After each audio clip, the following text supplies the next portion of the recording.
All the top headlines from the world's media were on the historic meeting between Trump and Kim at the border between the two Koreas.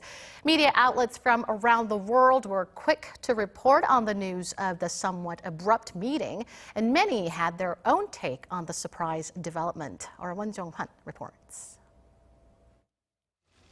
International media outlets were focused on the news of the historic meeting in the DMZ.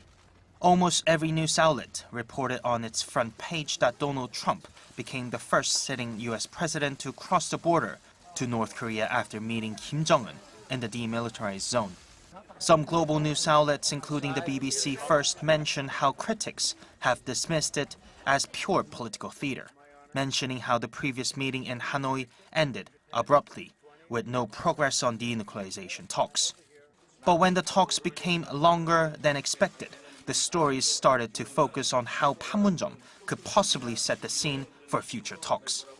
When Donald Trump came out from the meeting room, foreign news outlets including The Guardian covered the story as breaking news, reporting that the two sides will be setting up new teams to take forward negotiations within 2 to 3 weeks.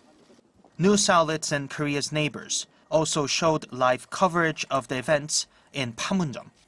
China's CGTN and Japan's NHK covered the news live for their local viewers. A Japanese professor in the NHK studio called the meeting a significant step towards a new future between the two sides, mentioning how the previous relationship, especially in terms of the denuclearization deal, was somewhat passive.